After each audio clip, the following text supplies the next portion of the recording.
Good morning. Welcome to the Thurston County Board of County Commissioners work session for Wednesday, March 15th, 2023, 9:05 a.m. My name is Tom Murphy, Vice Chair of the Board. Commissioner Gary Edwards, present through our Zoom platform, and Commissioner Mejia will be here. She's got a vehicle issue and will be here shortly. We're slated for an hour. Public attendance, virtual public attendance can be had through the Thurston County YouTube channel. The topic for today's work session is Healthy Lakes Program Staffing. It's an informational session. And I guess I'll start with County Manager on this one. Yeah, thank you, Commissioner. And this is a follow-up to the conversation the board had in the past related to staffing levels in order to support not just the current LMDs and the potential two LMDs that are coming down the road. This has been a long-standing conversation with the board from the staff point of view, beginning last year in the fall while you were discussing the staffing levels in the budget. I believe the board approved for this year a 0.4 FTE, and obviously a 0.4. You can't do much with a 0.4 FTEs. Can you repeat that? We approved a 0.4 Yeah. on top of what we had before? So, and at least from the staff point of view, we have made an effort to express that that is not enough to support two additional LMDs. So what you're here today is really bringing that conversation back to the board. No decisions that were expected for you today, but certainly this is a somewhat of a glimpse of the conversations that we will have with the board this coming biennial during the budget preparation. And it was just to give you a perspective as to what you should expect today. Right? Okay, very good, thank you. And with that introduction, we can move right to slide 2.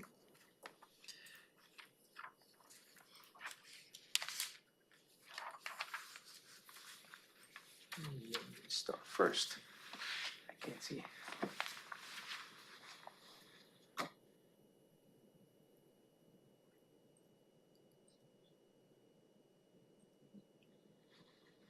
There you go. Slide 2.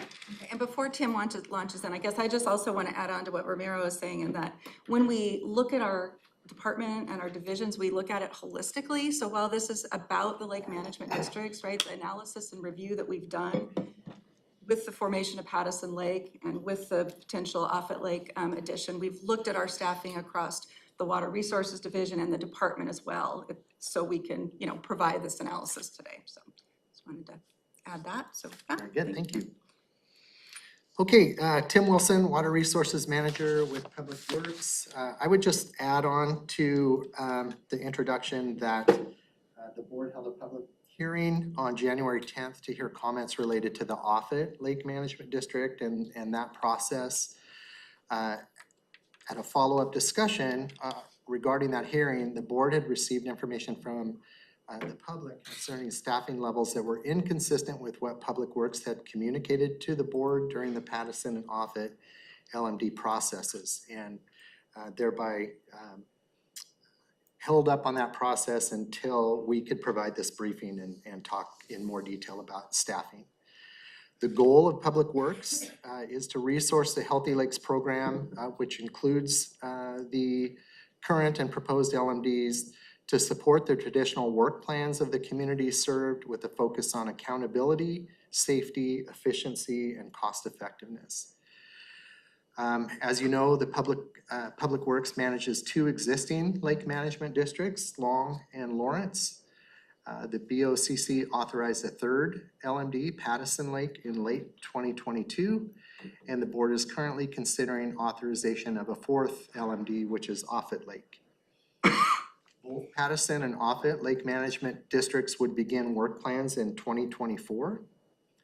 And as we've communicated to the board, additional staffing would be required to support each LMD. And again, the board requested information on staffing prior to proceeding with consideration of the next steps in the Offutt Lake Management District formation process. Next slide, please. Okay, the work required to manage each LMD and ensure not only success in the eyes of the community, which usually translates to effective in-lake management and what they can see in their lake. It also requires environmental compliance, financial stewardship, staff safety, and retention of staff. And that's a lot. And a good portion of the work is behind the scenes and not front and center with the communities.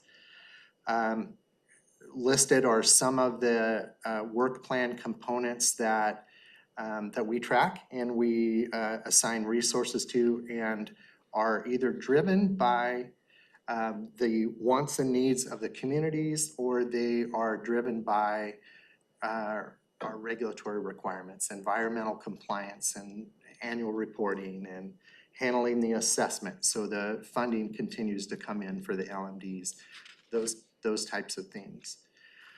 The process for budget development and staffing plans begin with the work that the communities wish to accomplish.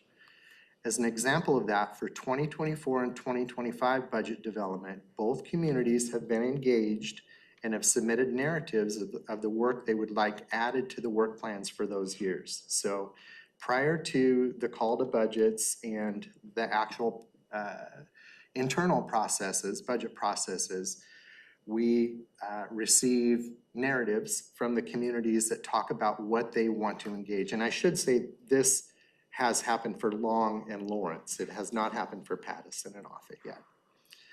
After any discussion related to the work plan narratives, Public Works assigns staff hours to each initiative, as well as the other requirements of managing an LMD, again, such as environmental reporting, assessment management, budget management, and on and on. The work plan items that are new and are an initiative of the community are discussed with the steering committees so that they understand the resources needed to accomplish the work. An example of that is 2 or 3 years ago, the Long Lake community wanted to add water quality sampling to their work plan. So there was a discussion of the scope of what they wanted to achieve. There was discussion back from staff on what the staffing resource needs would be needed for. And so their staffing levels were ticked up to accommodate that. Next slide, please.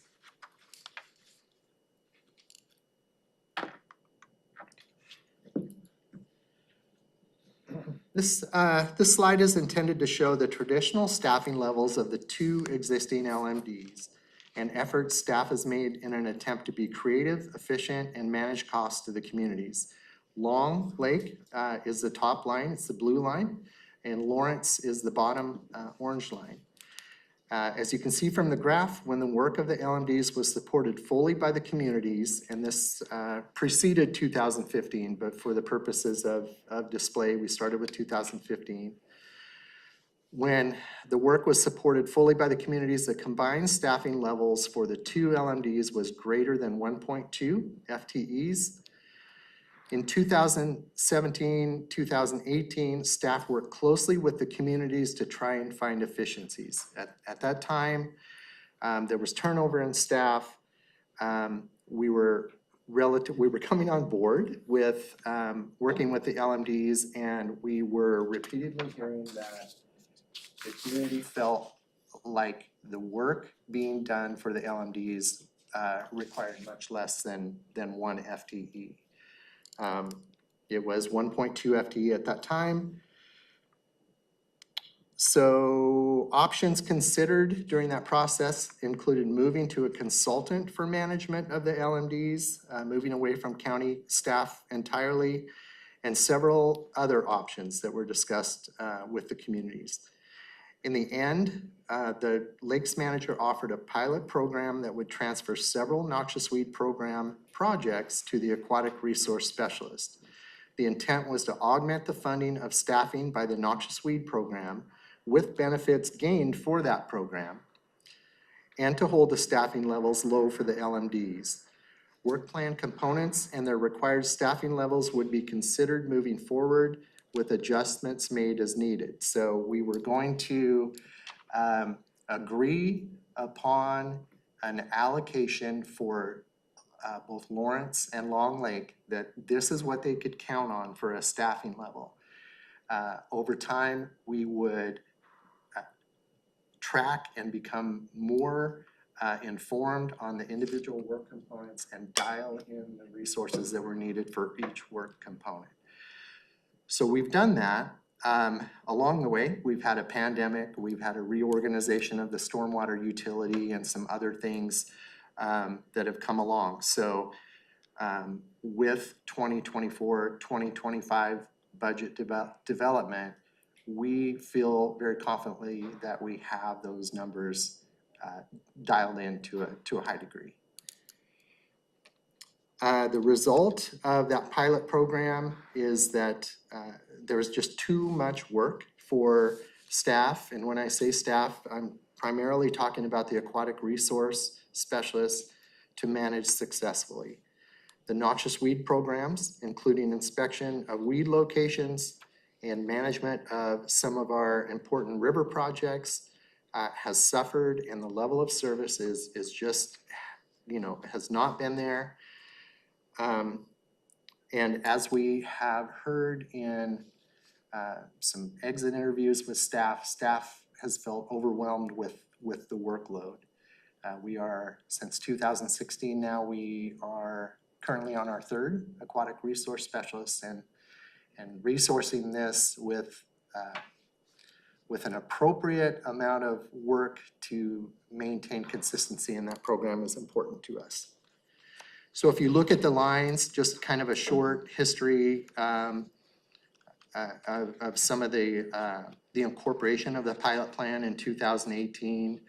The tick up on the blue line is the water quality monitoring program that I mentioned previously. That was a discussion that was held with Long Lake and an agreement that would require some additional resources. The narrative that we have received from Lake Lawrence for 2024, 2025 would also like to build a water quality program in. We haven't fully vetted that or discussed that with them, so those, that any potential increase is not reflected in the graphs you're gonna see today. Next slide, please. Okay, this is another graph that displays the traditional staffing levels supported by the LMDs. 2015 through 2017 is kind of that baseline staffing level before we tried to get creative. The levels being held artificially low by noxious weed fund support, and the uptick in staffing due to additional work plan items being added at Long Lake. So you start to see that in 2022, 2023. Let's see here. And resource needs based on anticipated Pattison and Offutt work plan requirements, which we'll talk about a little bit more about here in a minute. The staffing levels for 2018 to current are based upon the aquatic resource specialist being allocation based. So that is, as I mentioned previously, regardless of effort towards the Lake Management District programs, beginning in 2018, the aquatic resource specialist charges 15% of their time to Lake Lawrence, and 35%, which moved with the addition of the water quality program, to 45% of their time to Long Lake. That is not reflective of the level of effort that they are putting into the Lake Management District programs. That was a agreed upon allocation until we could get the information we needed to dial in the hours required for the program. Again, this means that no more than 15% of their time is charged to Lake Lawrence, and no more than 45% of their time is charged to Long Lake. Additional work plan items have been proposed by the current LMDs for 2024 and 2025. Staffing levels represented in 24-25 are based on an itemized list of work plan items with actual hours needed to complete. The information is based on 5 years of monitoring work plan items with staff and, as I mentioned, is fairly dialed in. Both Offutt and Pattison plans are relatable to the current LMDs, but it's important to note that the county is requiring the new communities right out of the gate to develop IVAMPs and get their planning in line before we initiate any herbicide control or efforts in the lake. The communities are on board and supportive with the need for developing that, but it's going to be a slightly higher staffing need in those initial years. And then the expectation is that Pattison Lake, based on their petition and what they have communicated so far, is that their work plans will mimic closely Long Lake's, and that Offutt's will more closely mimic Lawrence's. So a little bit smaller workload for Offutt. Next slide, please. So just another graph that breaks the staffing out by community. The staffing levels until 2018 were about 0.47 for Lawrence and about 0.7 to 0.8 for Long. These staffing levels are still considerably lower than historic levels. The ones that are proposed for 2024, 2025, to be clear, are still considerably lower than historic levels, but are dialed in with the work that is required or requested by the communities. Next slide, please. So just a little bit more about the pilot LMD staffing plan. Again, it was implemented in 2018 following community engagement, a lot of community engagement. The proposed fixed allocations of aquatic resource specialist payroll costs are 35%, now 45% to Long Lake Management District, 15% to Lawrence LMD, and initially 50% was allocated out of the noxious weed program, supporting those noxious weed programs. The plan would be reviewed after several seasons to evaluate success and right size accordingly. And at the time, the board was briefed on the efficiencies in the pilot staffing plan. And again, the water quality monitoring plan, a water quality monitoring plan, has been proposed by Lake Lawrence, but we have not built that into the numbers that you see today. There's going to be more conversation with Lake Lawrence before that would be added. Next slide. So just to continue the actual support to noxious weed program is minimal. Since 2016, we're on our third aquatic resource specialist. That is the technical staff for the Lakes program that carries the major burden of moving forward those initiatives. The level of service to river programs has diminished, and exit interviews support view that staff is tasked with too much to be successful. The process provided great information to inform staffing needs going forward. Although the noxious weed program was allocated at 50%, much less time is actually spent in support of noxious weed program requirements. So I have seen information come in that talks about actual staffing for previous years, last year, the year before. As an example, for Lake Lawrence, it's coming in at maybe, around that 0.15 or even less. I really need to stress that is not based upon the work. That is based upon what we agreed to in 2018 and an attempt at cost savings and efficiency with the idea that we would gather the information, understand the programs more, and dial that in going forward. You'll see for the aquatic resource specialist with some of that information that it's actually less than 0.15%.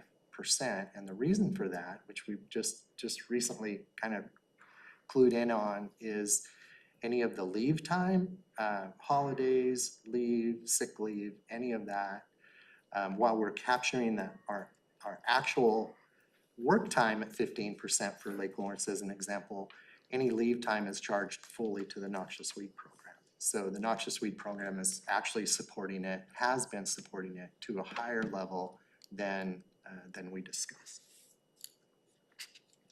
Next slide, please. That's a accounting concern, by the way, which we don't need to go into right now, but. Yeah, and that, We'll address that during the budget process, because what Tim is stating is other programs are funding activities. They may not be necessarily aligned to the requirements of the noxious weeds. Necessarily allowed. Right, so we need to resolve that, and I know you're very cautious to how you present this information. The bottom line is that.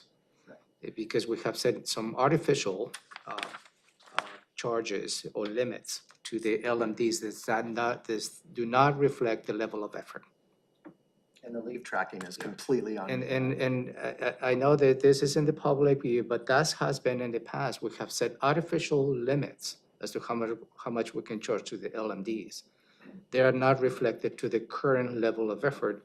The result of this is other programs may have to cover the additional cost, which we need to have a conversation during the budget process whether that is allowed and legal. Next slide, please.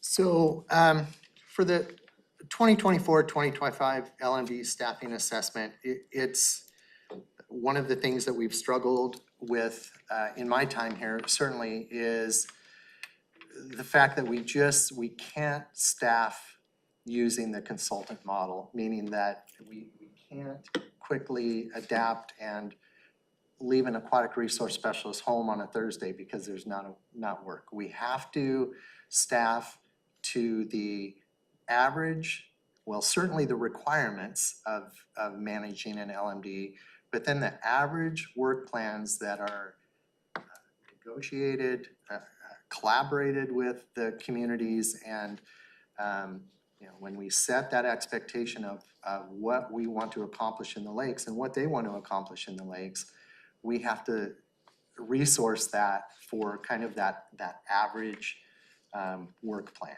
And there's a little bit of flexibility in there, but we can't use that consultant model that perhaps a special district can and say, hey, we're gonna take on this initiative now, we need this support. When it's done, we don't need you for a while. So that's been a struggle in staffing the lakes programs for quite some time. Obviously, the options to manage staffing needs include, this is obviously not all inclusive, but it could include limiting the number of LMDs. It could be to cut back significantly on county support. So this is one of the things that we discussed back in 2017 and 2018 is, hey, we can perhaps go to contract management only. You know, if you want to do these initiatives in the lake, we can manage the contracts and the rest is on the community. Obviously, there's some considerations for the board in that and how to ensure that what's being done out there is in alignment with our integrated pest management policy and other policies related to that, but that is an option. Or to staff the Healthy Lakes program based on the work communities want to achieve. Next slide.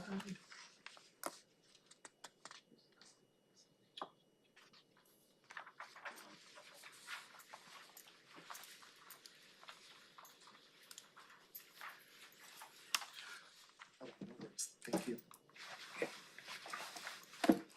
So some of the next steps, as mentioned, the process for consideration of the Offutt Lake Management District was put on hold so that we could bring this information forward. The next step in that process, should the board choose, would be to adopt a resolution that would put the authorization of that LMD to the community vote. That's where we are in that timeline and that process. From that step forward, the formation process would take about 6 months from authorization. If approved, the Public Works, regardless, Public Works will request additional Healthy Lake staff during 2024-2025 budget development to properly resource the work plans. And the proposal will be based on evaluation of operational efficiencies and enhancements while striving to maintain cost neutrality to the LMDs. We're gonna have that eye on keeping the costs realistic to the LMDs while we look at staffing. And with that, I would answer any questions that you might have. Thank you. Questions, Commissioner Edwards? Okay, just a couple here.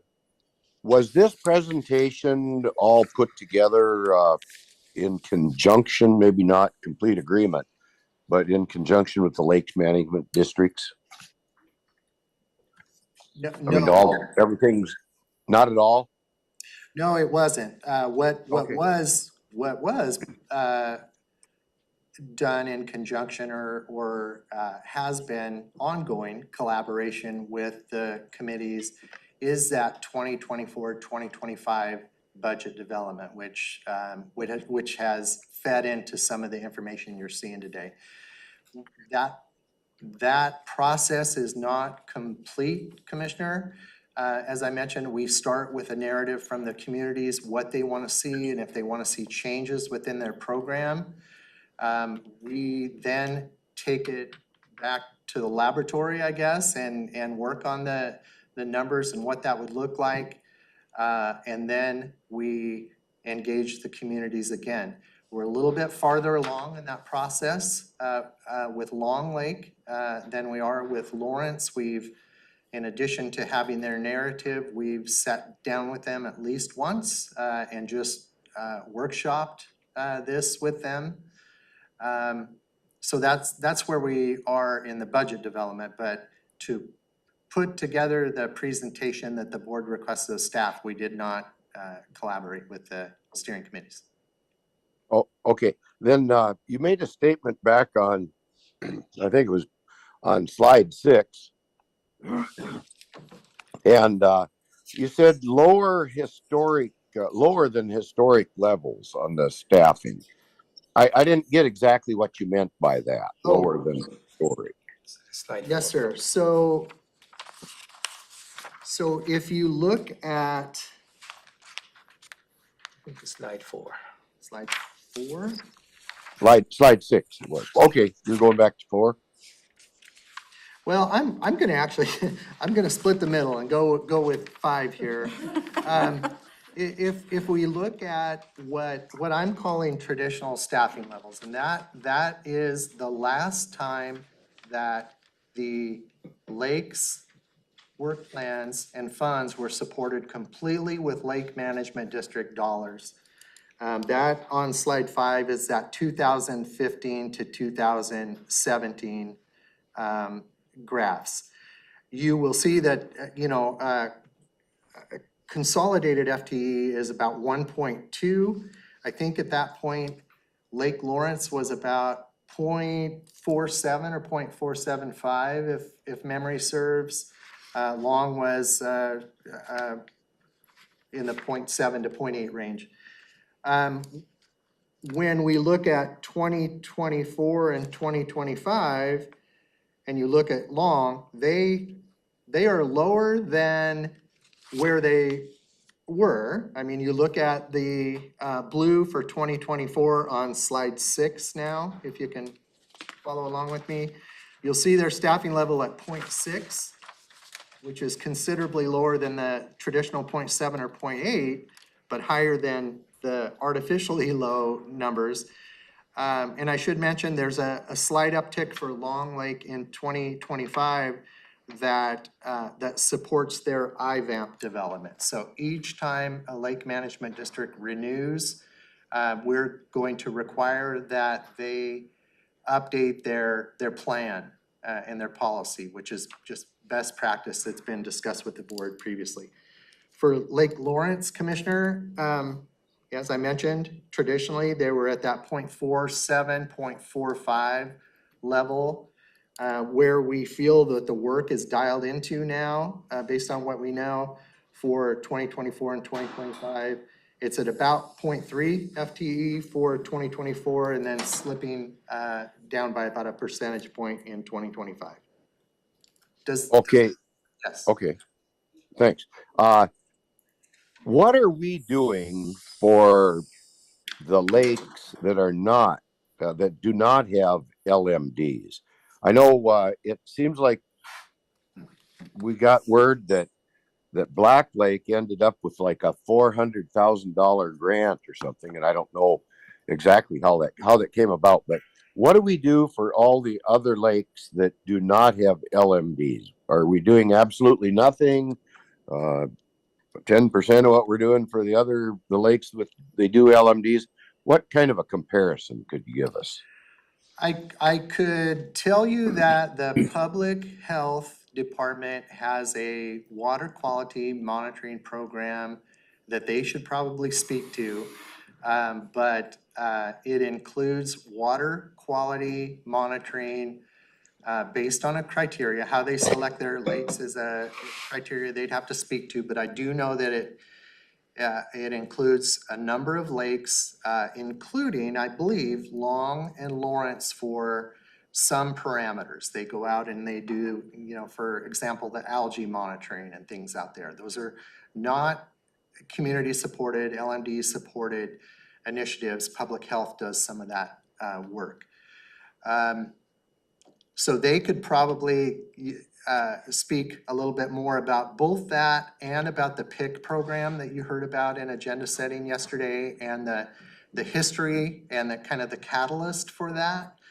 We are supportive of anything that improves water quality on the lake. So if any of these initiatives would like to be built in to the work plans out there, or if the board would want to support those, we are all in on that.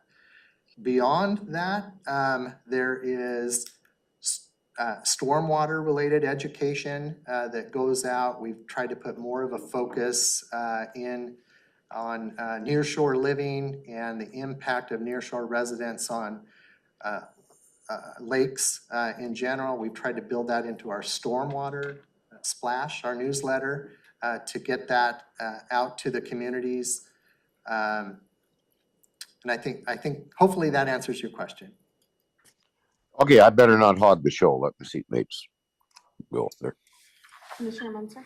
Yes, so I'm trying to figure out like the ask. So we've got, Romero said we added 0.4.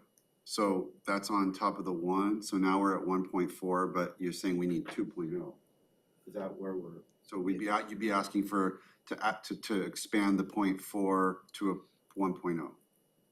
That's correct. We need 2 total FTEs for support of the Healthy Lakes program that includes the 4 LMDs should they all move forward. Where we, obviously, there is more communication that needs to be had with the oncoming LMDs to dial in their work plans. We are basing what we think we know off of their petition and off the conversations that we've had with them so far. What we see, and I think you can see in slide 5, is that there's also, well, I'm gonna move you around. I'm gonna move to slide 6 here, and you'll see within the graph that the total FTE for the LMDs at this point, based on what we know, is about 1.85 to 1.87. That may grow with like the water quality program that Lake Lawrence is putting forward, or it may shrink, but minimally, one way or another. So we do anticipate a small gap of about 0.13 to 0.15 FTE, that at this point, we would likely be coming forward and requesting some support by the commissioners to kind of expand out and to be able to provide, a minimal level of service to the other lakes in the community. So it's kind of under that Healthy Lakes umbrella. If we get a call from Lake St. Clair and, hey, there's a strange plant, or we have an issue in Lake St. Clair, we can respond to that and give them some information. Or if another community wants to get more information on organizing, then we would have that capacity to go out and speak to them. So that's what we know at this time. We'd be at that point at 2 FTE level, so that would be an increase of 1 full FTE. And the system that you described whereby you basically agreed to a cap, is that proposed to continue, but just at this higher level? Or will it actually be, with Lake Lawrence wanting to add features to their program? I mean, are we gonna charge them like based on the, like this is a good estimate, dialed in, as you say, but are we gonna say to them, okay, you only pay like Long Lake 2024, you're gonna pay 0.6 regardless of what's actually done, or are we gonna charge them the actual amount? Robin would tell you that we cannot. Yeah. We need to charge them for the actual costs that they're incurring in support of their program. So if we are going to cap them at a certain amount, they're gonna get that time and that's what they're gonna get for delivery of their program, right? Or alternatively, we're gonna charge them the actual cost that it takes to deliver that program, because we can't artificially cap. So the cap system will be gone. The caps will be gone. And is this a revision of an earlier iteration? Because before I'd heard about any of this, the lake management leaders had a meeting with me and said we were gonna be proposed like 3 to 4 new employees, a supervisor, and then, a staffing, and we're building this whole program, and that was, I was listening to the concerns about that. This doesn't sound anything like that, so I'm trying to figure out. No, it's that, This sounds like just trying to meet the bare staffing minimum to keep this program afloat, not building any new supervisory bureaucratic structure. absolutely, and it is what we have communicated to the board at each step of the Pattison and Offutt formation process, where whenever we're in front of the board with an AIS, asking you to take action on that, or at a briefing, we have consistently said that, based upon work plans and based upon what we know at this time, the board should expect 0.5 FTE for each LMD that comes on. I was gonna say, and Robin, you might remember as well, when we knew we were moving forward with Pattison and potentially Offutt in the board process, we actually proposed 1 FTE because we knew that that was what it was going to take or require to support them. Right. And through the budget My process, recommendation. it got reduced, some other factors were involved there, but we've been pretty consistent about add 2 new LMDs, we need a 1 FTE to So that support them. request will coming back for the board consideration this biennial. To round out that at 1 FTE, correct? And to speak to your other question, just out of transparency, we will be looking for 2024 and 2025, at what makes sense for having me in front of the board less and having the director in front of the board less, that is cost neutral for the communities. So, what that looks like in terms of positions, we're working on that. But it is 2 FTEs full for the entirety of the program. But then we need noxious weeds covered somehow. That's right. Yeah, noxious weed program, we are trying to adapt and work within that program. In the short term, what we have done is augmented the work with contractors. So where we were going out onto the river and handling most of that with staff, we are now contracting some of that out and have been for the last two, depending on the program, 2 or 3 years. Yellow flag iris in Lake Lawrence that was mentioned, that has now moved to a contractor just because there's not the resources to maintain that level of service without doing something like that. So if the board granted the request for the additional FTE, you're still proposing to handle the noxious weeds without another staff, just through contracts? We're looking at staffing plans for the noxious weed program now to bring in a proposal for 2024 and 2025. I really can't speak at this point what that may look like. I mean, let me back up. That program, when I came on in 2016, Commissioner, had, I think, 2 3/4 full-time staff and something like 12 seasonal staff. And we have been in a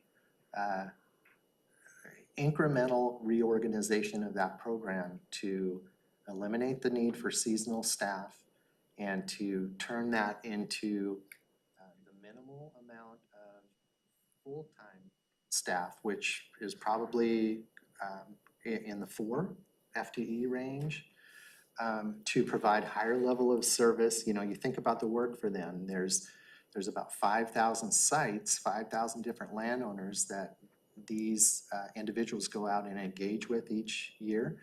So we're trying to transition that into consistency. So those landowners are working with the same staff from year to year and just a good level of service. So we're looking at that for 2024, 2025. I can't promise, what that'll look like quite yet, but we will be addressing that to make sure there's a good level of service that's cost effective to the program. So you used to have 2.5, you said, plus seasonals? I think we had 2.7, I'm looking at Angela because she's been here a while. I think it's 2.7 FTEs in that program and 12 seasonals, including noxious weed pullers, noxious weed inspectors that came on for 6 months out of the year, divers, just very inefficient in my view in the need to hire, recruit, train, onboard those positions and then put them out on the street and engaging face to face with the public. That is an issue we've been trying to resolve. So 4 FTEs is better than 2.7 plus all the seasonal. We had a weed board meeting 2 weeks ago and the feedback from the board and just the general direction there is very, very supportive. What they're hearing in the community is that higher level of service. You're not having, new staff each year that are coming on for a seasonal job and knocking on someone's door and telling them that they're there to enforce, weed control. It's much better. Don't get hung up on 4 though. What I hear him saying is they're reviewing that now. So this piece of a person that had been connected to lakes was just a piece of the larger. Oh, yes. Yeah. And so if that gets squeezed out because they're gonna be working full-time on lakes, there'll be a corollary proposal to address noxious weeds. Yeah, that's a good conclusion. I'll let the chair take over. Thank you. This isn't new, right? I think I've heard this a couple of times already. I think this is the 3rd time already in my term that I'm hearing in regards to staffing needs. And I remember very well a conversation, it was Tim, Paula presenting where they were very concerned about the staffing levels with the 2 current LMDs and then bringing possibility of 2 new LMDs and what those concerns were, and so this isn't new. I think staff has been very consistent in stating their needs for a while now. You mentioned on one of these pages, and it was something that was considered in 2008, 17 and 18, which was the contract management only, and I was wondering if you could go kind of into what that would entail and go a little bit more into kind of what happened and give me some of that historical context. Yeah. Yeah, so again, in 2017, 2018, what staff had heard repeatedly at that time from the committee members, or some of the committee members, was that we don't think this requires an FTE, a full FTE. And again, they were being charged about 1.2 at that point. So we just opened it up. We had a series of workshops with the committees at the Tilly campus to brainstorm that. I put forward every conceivable option that I could think about at that time to talk through and to consider. One of those was, to be consultant-led, so to kind of follow the model of Black Lake Special District, or what you would see in a special district, to where, the communities want to do the work, we can hire a contractor to facilitate that. They can be available and charge appropriately when needed and not when not. And that wasn't supported by the committees, and it really wasn't the best option for staff either. I mean, I see a lot of problems that the board would have to consider with that, but it was discussed and talked about at that point.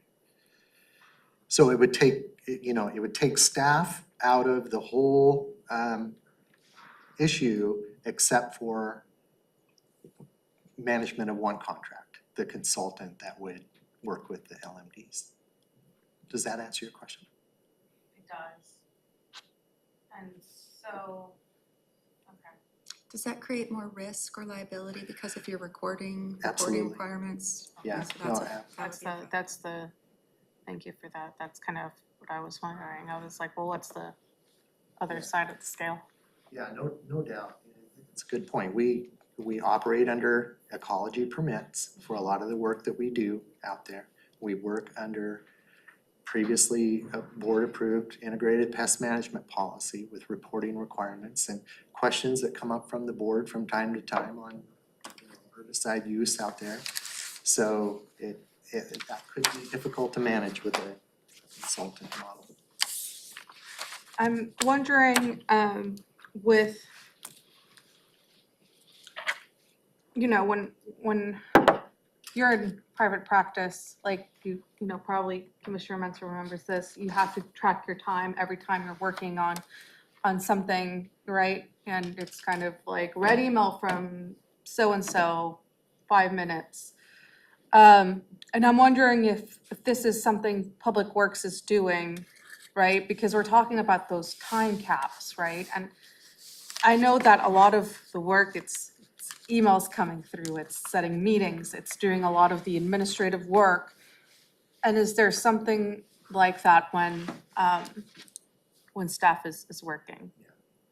No, we find that very difficult and very inefficient to do that, to be honest with you, to try to track down to the, I responded to this many emails today from Long Lake and it took this amount of time. So what we have done, we develop work plans each year for each of the lakes.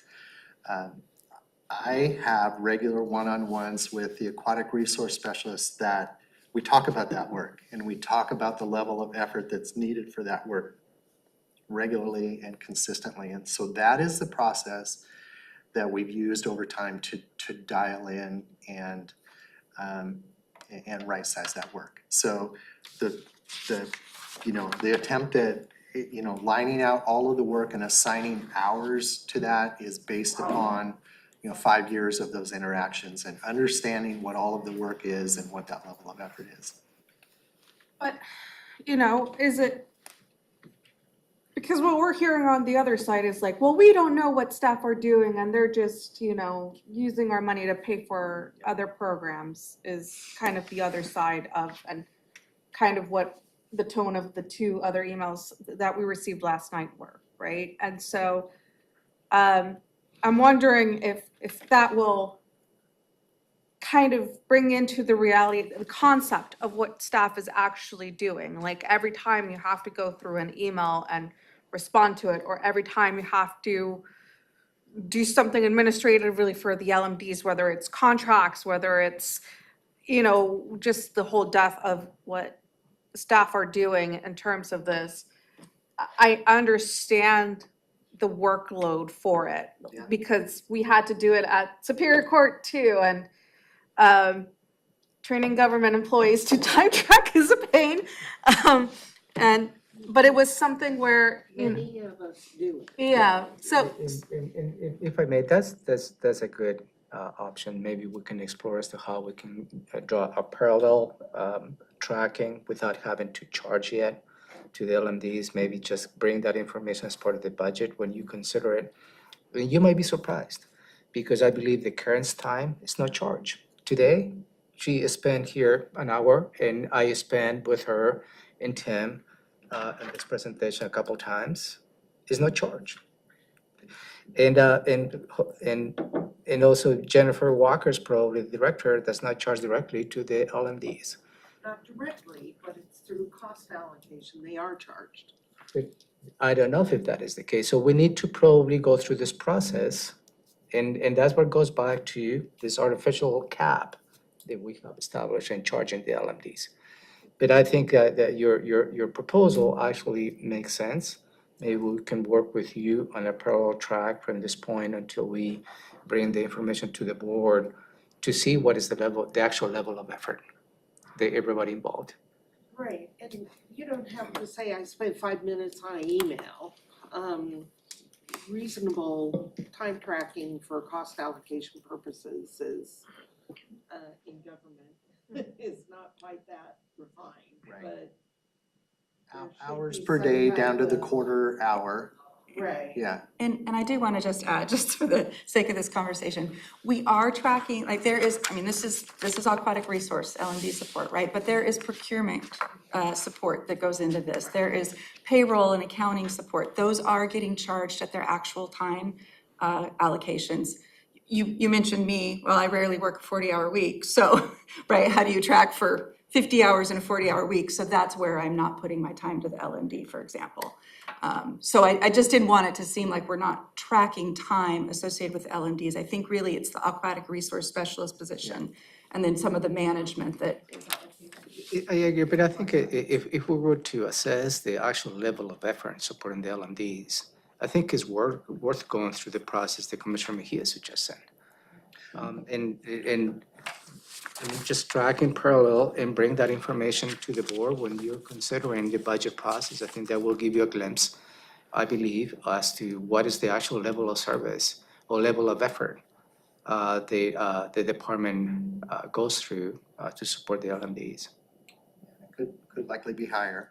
Yeah. Yeah. It will undoubtedly be higher. Undoubtedly be higher. I mean, gosh, for, all of 2024 for board engagement, preparing for briefings and all of that for all staff in the program across all of the 4 LMDs if they were formed.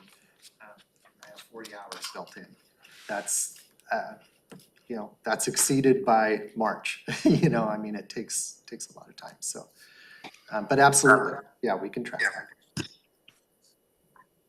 okay, so it's 10 o'clock. Commissioner Edwards, do you have one last comment before we? Okay, just real quickly, if we nitpick this down all the way down, I don't ever think there's been an analysis on how much more taxes these lakes folks pay than an equivalent house, say, off of the water. And so I think there's a little give and take all the way around on this thing. That's all. Thank you. Okay, it is 10 o'clock. Thank you so much for this presentation. And we are adjourned. So during the budget process, I will take you back to this briefing. Thank you. Okay.